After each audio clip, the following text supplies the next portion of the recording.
Seguimos en Monitor Económico por el canal 5 Días y hoy queremos hablar sobre el tema de la vivienda. Y antes de iniciar, tengo que reconocer, y le decía acá al ministro, ya está con nosotros el ministro de la Vivienda. Hace unos meses nos había visitado el ministro y nos había prometido que cuando se lance el Plan Nacional de la Vivienda iba a estar de nuevo en el programa y hoy lo tenemos acá sentado con nosotros. Así que gracias, ministro, por cumplir su promesa y estar acá para hacernos el anuncio oficial. Muchas gracias, Samuel, por la invitación y yo creo que realmente es un mérito de todos los funcionarios del ministerio quienes se han realmente comprometido y hemos podido llegar a este objetivo que teníamos trazado para este año, ¿verdad? Sí. Sobre todo para este último trimestre es muy importante para nosotros lanzar esta primera convocatoria para clase media, que es una lección pendiente que teníamos hace bastante tiempo como sistema. Es un segmento de la población que merece también una atención del gobierno, en este caso de un aporte estatal, un subsidio habitacional para familias que ganan entre 2 y 7 salarios mínimos. Estamos hablando de gente que gana 4.578.000 y puede llegar hasta 16.025.000. Es un monto importante que muchas familias ganan, pero no tienen, sin embargo, una vivienda propia, ¿verdad? Y están pagando, paradójicamente, un alquiler que en muchos casos estaría incluso por encima de lo que representa la cuota de un préstamo, ¿verdad?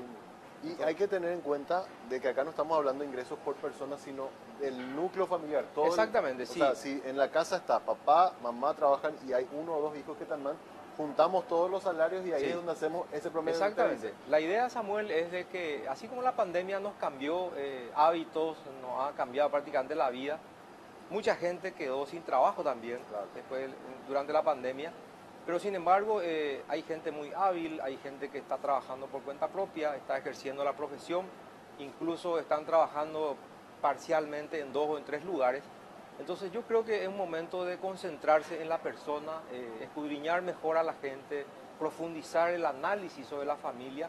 Por eso considerar una unidad familiar, donde, como bien dijiste, el papá, la mamá, un hijo, quienes aporten a la casa puedan consolidar sus ingresos y así poder calificar para poder acceder a este subsidio, que ya es una contribución importante para la compra de una casa, ¿verdad?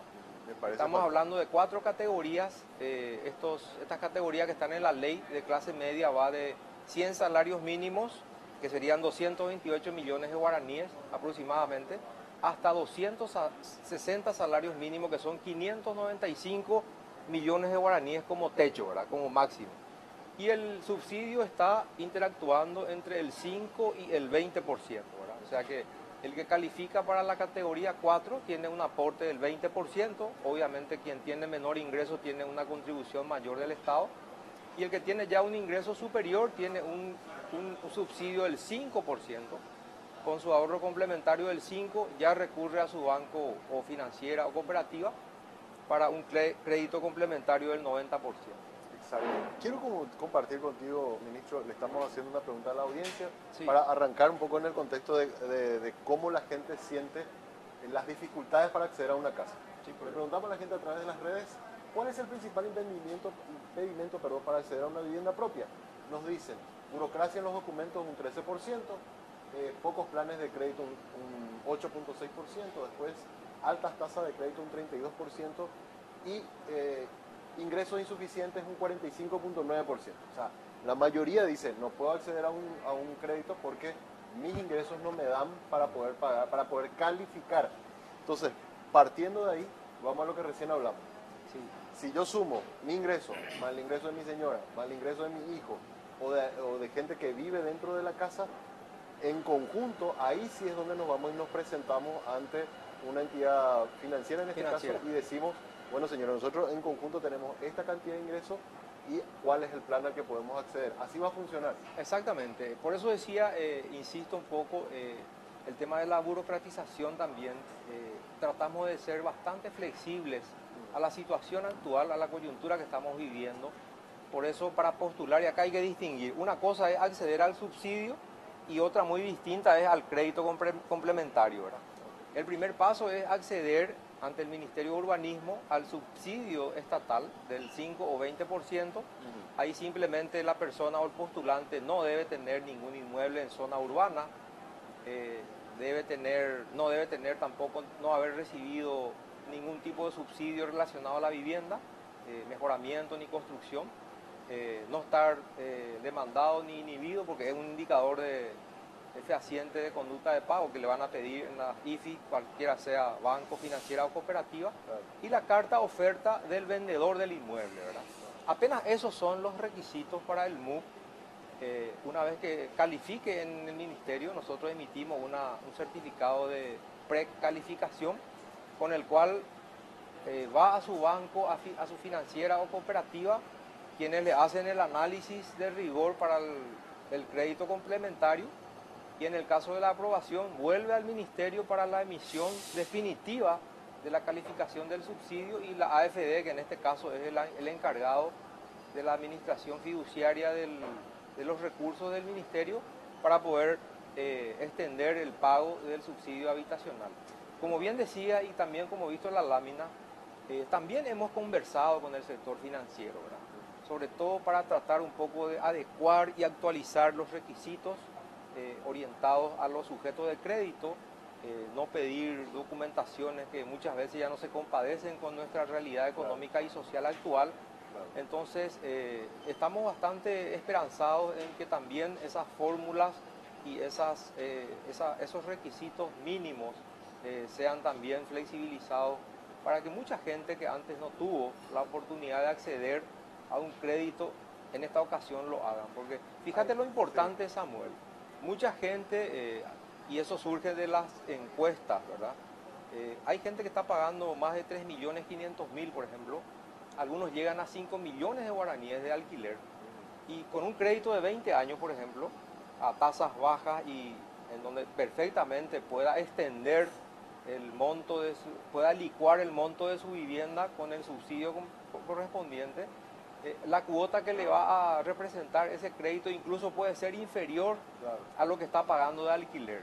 Y eso va a representar incluso una mejora en el ingreso de la familia, porque además de tener atado en un periodo de mediano o largo plazo el pago de su vivienda propia, que va a ser su patrimonio familiar, incluso va a tener resto financiero, porque va a estar pagando una cuota que posiblemente sea inferior al alquiler que hoy paga.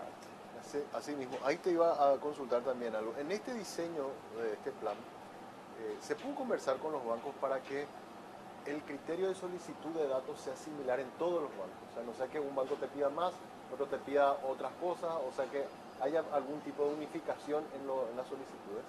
Esa es una muy buena pregunta, y yo creo, Samuel, de que el mercado también ha madurado, así como los desarrolladores inmobiliarios han entendido de que los costos de las viviendas, de los departamentos, se han tenido que equilibrar un poco también, ¿verdad? Haciendo un análisis, una relación de costo-beneficio conforme a nuestra realidad económica.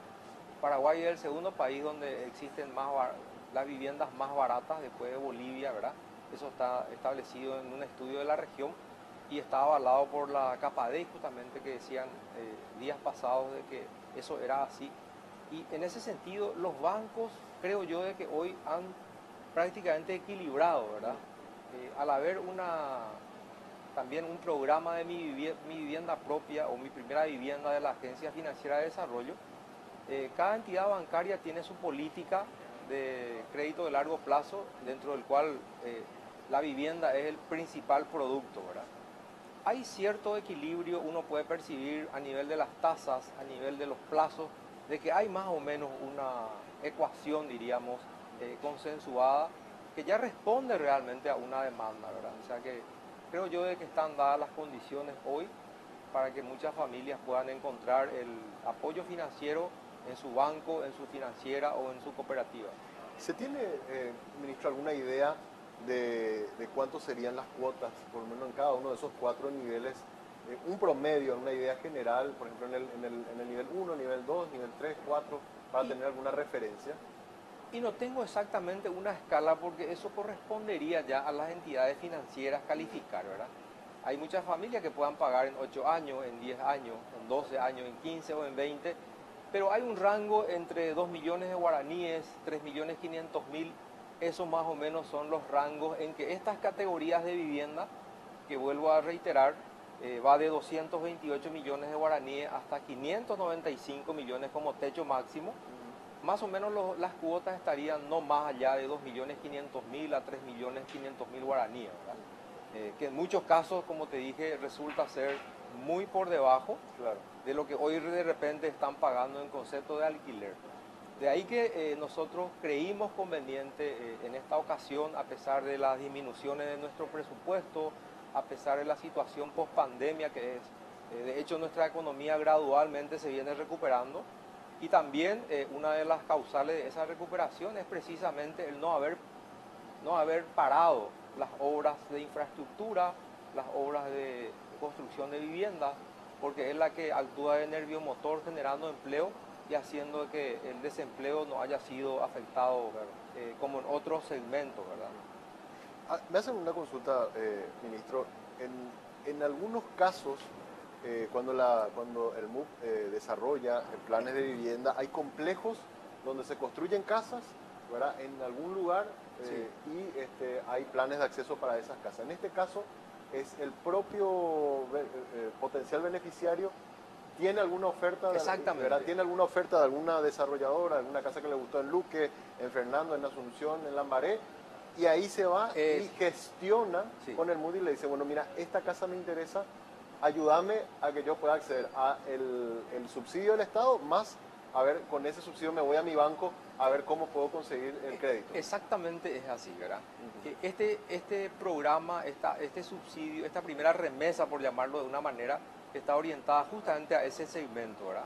A ese segmento de la población que hoy ya tiene en vista su casa, o quizás donde está alquilando luego le interesa, entonces solamente debe aportar la carta oferta del vendedor y la intención de compra del postulante, ¿verdad? Del departamento, de la casa que ya tiene en vista comprar, de la que ya ha consensuado con su familia. Y la idea es de que justamente este último trimestre del año aprovechemos para poder llegar a que estas familias puedan pasar la Navidad en casa, ¿verdad? Pero ahí hay una consulta. Si yo no tengo ningún terreno, ninguna propiedad, nada, igual puedo ser, digamos, puedo calificar a este tipo de crédito. Al contrario, es una de las condiciones luego no tener. El no tener. Exactamente. La idea es de que este programa sea extendido precisamente a esa familia que no tiene ningún inmueble en zona urbana. Es la primera condición para postular, ¿verdad? No tener ningún inmueble en zona urbana. Y cuando hablamos de zona urbana en el contexto estrictamente técnico de ordenamiento territorial, nos referimos a que puede estar viviendo en cualquier departamento de los 17 que tiene el país, pero en zona urbana, ¿verdad? Porque Claro. sabemos que todo departamento tiene zona rural Claro. y zona urbana. Claro. Entonces, para no tener ningún tipo de exclusión a nivel territorial, nosotros le dejamos libre a la gente que manifieste o que proponga su intención de compra, pero condicionado a que sea en zona urbana. Exacto. ¿Y qué pasa si yo, por ejemplo, por una cuestión de herencia o estoy pagando un terreno, cuento con eso y quiero en ese terreno construir? Ahí ya tengo que irme a otro tipo de plan de financiación. Exactamente. Este es un caso donde, insisto, para no confundir, es para comprar un inmueble, para comprar una vivienda. Okay. Lo que acabas de mencionar me parece muy relevante también, pero de hecho que el programa Fonavis tiene luego también contemplada la posibilidad de construir en terreno propio. Ese es un programa de subsidio que está vigente, solo que es otro programa. Y en una segunda etapa, nosotros también, cuando tengamos más recursos, y está previsto para el presupuesto del año 2022, tener el subsidio habitacional para clase media para compra de viviendas y también ya para aquellos que teniendo un terreno quieran construir conforme a sus pretensiones, ¿verdad? Claro. O comprar un departamento o construir una casa nueva, pero conforme a sus criterios o a su propio gusto, ¿verdad? Este plan que están lanzando ya está activo, o sea, hoy Sí. Yo puedo ya ir comenzando a llamar al MUP y... Sí, esto se lanzó el 1 de octubre pasado. Va a estar por 30 días de plazo, como para que sea, ese es el periodo de tiempo de poder postularse. Lo pueden hacer a través de medios digitales, lo pueden hacer de manera física, como mejor le parezca a la gente. Y ese va a ser el plazo en que nosotros vamos a recibir para hacer los análisis de rigor y emitir eventualmente el certificado de precalificación. Algunas personas se preguntan también, porque es otra de las consultas que nos pasan acá también. Yo soy un emprendedor, tengo un negocio, ¿verdad? No tengo un ingreso fijo, pero sí tengo un ingreso que declaro, Sí. ¿verdad? Con mi pago del Con la impuesto del declaración de IVA. Claro, mi declaración del IVA. ¿Eso me sirve también para poder Absolutamente, planificar? sí, sin duda alguna. Por eso decía yo de que tenemos que concentrarnos en la persona, escudriñar mejor su nivel de ingreso, no porque no tenga precisamente un certificado de salario, Claro, que sería una relación meramente de dependencia.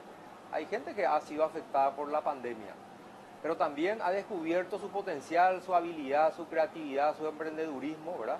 Hay mucha gente joven que hoy, si bien ha perdido su empleo, de repente hasta le va mejor porque trabaja por cuenta propia, enseña, está en 2 o en 3 lugares por hora, y eso lo demuestra con la facturación de sus servicios, ¿verdad? claro. Entonces, ese es un indicador fehaciente de ingreso formalmente presentado y reconocido, y perfectamente califica para demostrar sus ingresos. Los bancos normalmente te piden 6 boletas de pago Sí, el anteriores. famoso periodo de 6 meses Exacto. de pago de impuestos, Y en ¿verdad? este caso, ¿cuánto el MUM está pidiendo? Bueno, Si a un nosotros, emprendedor, por ejemplo.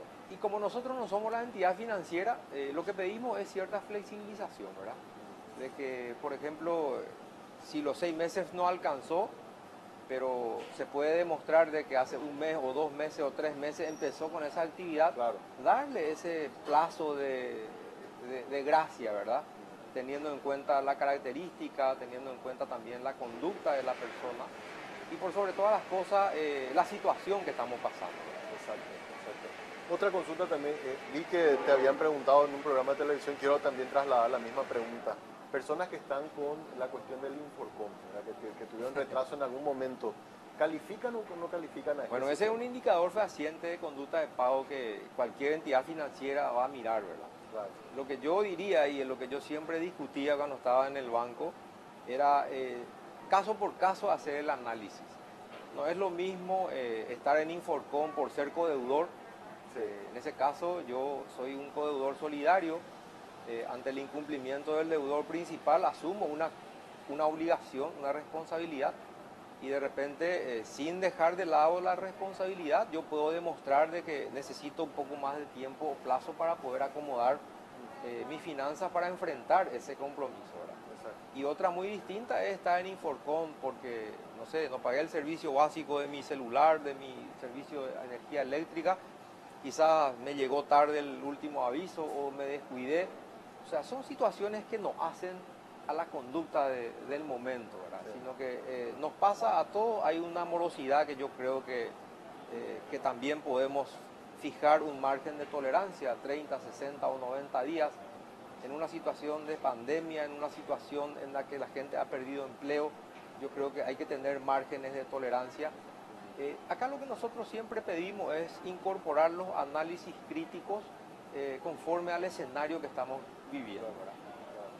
Yo creo que cada persona tiene una hoja de vida y hay que mirar un poco también cómo se ha comportado la gente, ¿verdad? No precisamente como me toca a veces vivir en el sector público y me afecta mucho cuando veo funcionarios, ¿verdad? Que tienen el famoso contrato por 1 año, pero sin embargo uno puede ver que hace 10 años está como contratado y de repente no puede acceder a un crédito superior a los 12 meses que es lo que dura su contrato, ¿verdad? Para mí es una situación injusta porque también merece esa persona tener el acceso a una casa, a un auto, a algo que le pueda mejorar su calidad de vida, pero le impide de repente ese sesgo que existe de mirar solamente por cuánto tiempo él estaría empleado, ¿verdad? Sin embargo, tiene toda una trayectoria, tiene toda una hoja de vida detrás que me parece que es el momento de combinarlas todas, ¿verdad? Y a mí me parece incluso, y pongo un resaltado a esto, me parece incluso una visión muy interesante la que tenés, ministro, porque como en tu experiencia como presidente de banco y en el sector financiero, conoces las limitaciones que muchas veces los bancos tienen para ser más flexibles, porque también hay un montón de regulaciones que a ellos les obligan a ser así, muy rigurosos en el Exacto. análisis, y sin embargo el MUP a la hora de otorgar estos certificados para que ellos vayan después a los bancos, va a tener como una visión más amplia de análisis de aquel que viene a postularse. Diríamos que le vamos a hacer le vamos a empezar a limpiar el camino, diríamos, ¿verdad? Exacto, A las entidades financieras como para hacer los primeros análisis, ¿verdad? exacto. Del riesgo, del escenario en el que se estaría moviendo la persona, si es sector público o privado, y va a tener un preanálisis que la propia emisión de la certificación del subsidio ya va a ser una antesala Claro. y a tocar las puertas y solicitar el crédito Porque el complementario. que viene al ¿verdad? banco ya, el agente, digamos, el agente de cuenta, que el analista de riesgo ya está recibiendo gente que ya pasó un primer filtro Sí. del MUD. Y fíjate vos, Samuel, en el ejemplo mismo que acabas de mencionar y que me parece perfecto, todas las personas que postularían son personas que pagan alquiler. Sí, Entonces la pregunta es, ¿hace cuánto pagan alquiler? exacto. Y si pagó su alquiler hace 5 años o hace 10 años, en las mismas condiciones en que está, o quizás en condiciones más difíciles, la Ya pregunta es, demostró una capacidad de claro, pago. ¿cómo no podría pagar Exacto. la misma cuota o una cuota inferior incluso, ¿verdad? Entonces, es un poco mirar lo que va a empezar a sustituir a esa persona, que lo que va a hacer es dejar de pagar el alquiler para poder pagar la cuota por tener un patrimonio propio, ¿verdad?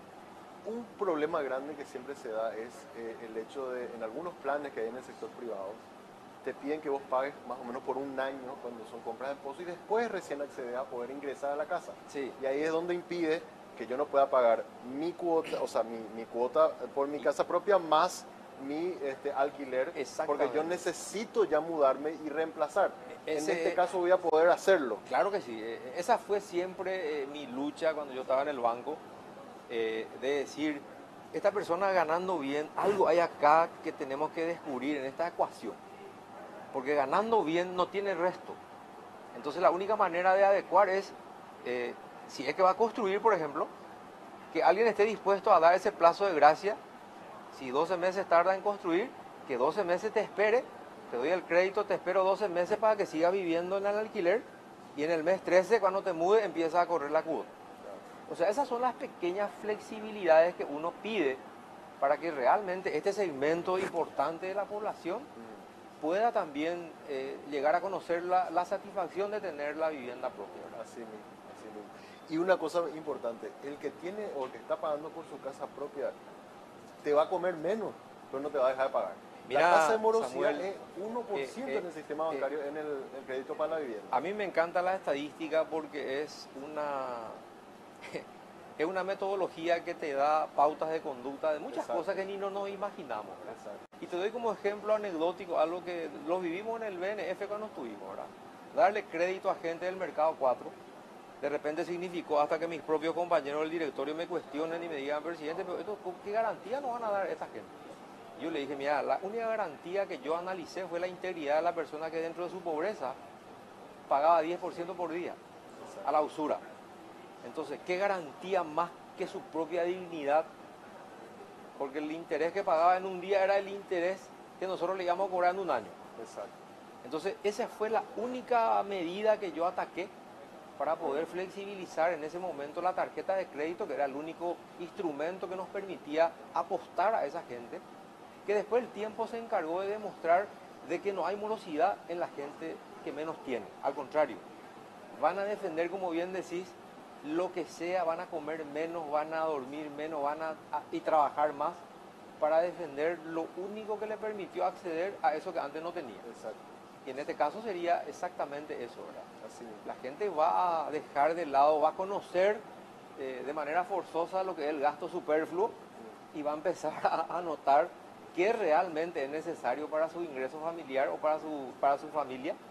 Y con esos pequeños ahorros finalmente vos terminás completando la cuota de tu crédito. Este plan es muy interesante y le digo a la audiencia también porque no solamente significa cambiarle la vida a un montón de gente que va a poder dormir bajo su techo, que es un sueño, ¿verdad? Su techo propio, también significa una posibilidad de inversión para muchos desarrolladores inmobiliarios en donde generando productos masivos pueden llegar a generar una muy buena rentabilidad y generar un montón de empleo en materia de construcción. Le veía ayer, te veía también en otro canal hablando con gente de la Capadei, creo que hay como una especie de alianza también que están haciendo entre MUB, Capadei y los bancos, sí, en este tridente que me parece súper interesante, en poder generar productos que estén alineados a estos, a estas capacidades de pago que van a tener la gente a través de este plan, ministro.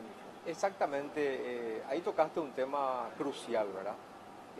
Como nunca antes, y hacer un análisis de la liquidez que existe en el sistema, existe hoy en plena pandemia, ¿verdad? Y llamativamente los inversionistas están reacios a invertir porque el costo del dinero está muy bajo. Los certificados de depósito no superan el 4,5% en promedio. Entonces no tienen un apetito de invertir en el sector financiero. Y ahí emerge la oportunidad de los proyectos de desarrollo inmobiliario, ¿verdad? Para el inversionista es un foco de colocación rentable, seguro, y para la gente es una posibilidad que antes no tenía de poder acceder a su casa propia y consolidar la formación de un patrimonio propio, que finalmente es la tranquilidad que uno tiene durante la vida, ¿verdad? Porque es lo que mañana va a representar un poco tu solvencia, lo que le dejarías a tus hijos y lo que se compadece un poco con nuestra propia cultura, ¿verdad? De llegar a tener la casa propia. Y un tema no menor es el efecto multiplicador que eso tiene a nivel de actividad económica, ¿verdad? Claro. Sabemos de que el nervio motor y el que genera es un punto de inflexión muy relevante, el tema de la construcción, por todo lo que mueve en la economía, ¿verdad? Al mover construcción, mueve Albañil, tema pintor, eléctrico, albañil, vidrio. pintor, vidrio, Claro. cuestiones Cañería. eléctricas, de decoración. Exacto. O sea, entra prácticamente a participar el sector terciario, ¿verdad? Completo de las actividades principales de nuestra economía. Así mismo es. Antes de despedir, ministro, quiero tocar un tema que yo recuerdo lo tocamos en la entrevista pasada, lo hablamos ahora antes de iniciar el programa. ¿Y cuánto nos hace falta tener en Paraguay un banco hipotecario? O sea, el tema del crédito hipotecario, eso nos dijeron todos los desarrolladores, nos reconocen los propios bancarios cuando le hablamos, ¿verdad? Y yo me pregunto, ¿por qué cuesta tanto tener un banco hipotecario? ¿Y qué pasos tenemos que dar? O sea, ¿quién tiene que dar el primer paso y decir, señores, nos juntamos todos acá, ponemos el capital y arrancamos con esto de tener un banco hipotecario para llegar, si bien a través del sector privado estamos llegando, pero llegar más masivamente a ofrecer soluciones de crédito? Mira, ahí tocaste un tema que en su momento he planteado. Lastimosamente no he tenido mucho eco en cuanto a poder modificar la carta orgánica del ministerio, pero en algún momento seguramente voy a insistir. Yo creo que también me corresponde como técnico por lo menos hacer un planteamiento. Alguien tomará esa propuesta. Creo que este es un momento coyuntural muy importante para nuestra economía. Eh, en todos los países está demostrado que las políticas públicas orientadas al desarrollo de urbanismo, al desarrollo de la vivienda en sí, nace necesariamente en el Estado. En esta ocasión, el presidente siempre nos ha señalado de que no paren las construcciones.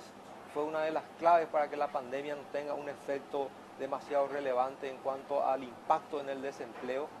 Y lo hablamos con el presidente y yo creo que voy a insistir en algún momento porque considero yo de que, como bien dijiste, el banco hipotecario es una cuestión necesaria en nuestro país. Creo que debe ser abordada como una alianza público-privada en donde el Estado participe y también los sectores, incluso de la construcción, como socios estratégicos del negocio del banco. ¿Y por qué es relevante hablar? El banco hipotecario va a estar orientado a la gente, va a tener como centro de atención a las personas. Paraguay es un país donde nuestra pobreza hoy llega a superar 2 millones de pobres, ¿verdad? 2 millones de pobres. Si nos fijamos en el modelo del Grameen Bank de Mohamed Yunus, el banco de los pobres, cualquier pobre tiene hoy el acceso a 10.000, 15.000, 20.000 guaraníes, aún trabajando en lo que haga en la informalidad. Y yo creo que si tuvieran posibilidad de poder ahorrar 5.000 guaraníes por día, estaríamos hablando de 2 millones de personas por 5.000, por 5 días, por 4 semanas, por 12 meses. Ahí tenés más de 400 millones de dólares del mismo segmento de la pobreza, ¿verdad? Así mismo. Que si eso se plasma en políticas públicas orientadas a la construcción de albergues, a la construcción de programas de oficio, donde no haya desempleados en la calle, donde no haya niños abandonados. Yo pienso de que vamos a tener vamos a tener mayores instituciones robustas y nuestro sistema de protección social sin duda alguna se va a fortalecer, porque hoy apenas el 21% de la gente que trabaja aporta al IPS y los programas sociales que tenemos, si bien mitigan los efectos de la pobreza, no son suficientes y por muchas razones, ¿verdad? Muchas de las razones están en la informalidad y ahí es donde yo insisto en que la única manera de ir derrotando eso es consolidando los esfuerzos del sector privado con el sector público. El sector privado, el público pone las condiciones y el sector privado pone los recursos. Así mismo. Yo quiero, antes de cerrar, ministro, contar una experiencia, creo que lo había contado en la entrevista pasada también, ¿verdad? Algo que yo vi en Perú, ¿verdad? En Perú, ellos tienen un banco hipotecario que, ¿qué hicieron? ¿Cómo le doy crédito a esa señora que tiene un puesto de venta de fruta en la calle? Exactamente. ¿Verdad? ¿Cómo hago? Y recuerdo que nos contaban la experiencia de que hicieron una especie de sistema de cuotas. O sea, esa persona todos los meses ponía un monto de X de soles por el lapso de un año. Y así demostraba que tenía capacidad de pago. Así es. Entonces, después de Un haber ahorro hecho... forzoso. Exacto. Después de eso, como una especie de ahorro programado, Así es. era ya, accedía al crédito, ¿verdad? Y le daban el crédito para tener su vivienda propia. Gracias a ese modelo, después llegamos a visitar, eran edificios enormes, pero eran 15, 20 edificios así enormes de departamentos. En bloques. Muy lindo, en bloques, muy lindo, que generó todo un motor enorme de construcción para el sector de la construcción. Y esa señora que estaba con el puesto en la calle terminó teniendo un hermoso departamento, ¿verdad? Estaba pagando fielmente, la morosidad era mínima, ¿verdad? Y logró tener su casa propia. Y yo digo, Perú, que es un país que tiene un nivel de informalidad del 60%, muy similar a Paraguay, lo logró. ¿Por qué nosotros no podemos hacer lo mismo? Exactamente. Por eso te decía, Perú es un modelo, a mí me tocó vivir, cuando estaba como presidente del banco, era miembro de la ALIDE, la Asociación Latinoamericana de Instituciones de Desarrollo, y a mí me tocó ver esa experiencia, ¿verdad? Sí. El Perú tiene, en primer lugar, tiene muchas comunidades étnicas de diferentes comunidades indígenas.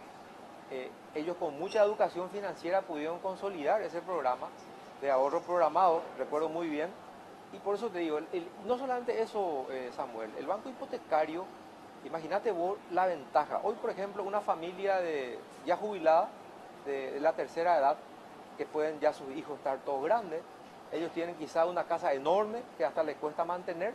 Entonces, ¿qué le convendría en ese ejemplo, verdad? Vender esa casa, viajar, disfrutar con su esposa, ¿verdad?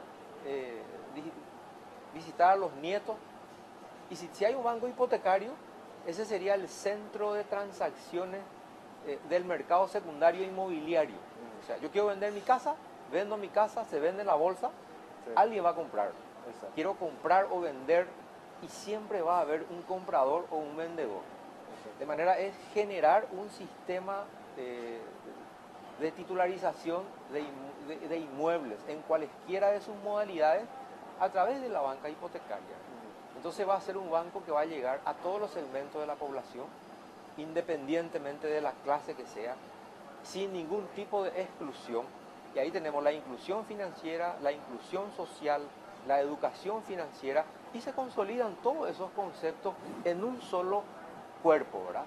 Un banco hipotecario público-privado, ¿verdad? Así mismo. Esa es mi propuesta.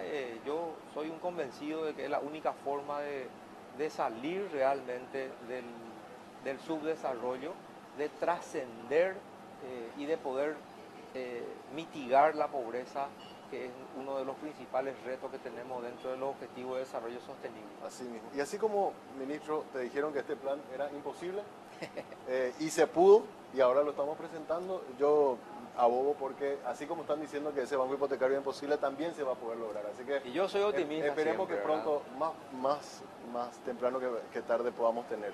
Gracias, ministro, por visitarnos. Al contrario, Samuel, yo te agradezco mucho por este espacio de comunicación que me pudiste brindar nuevamente y estamos siempre atentos a las órdenes y un placer de compartir contigo.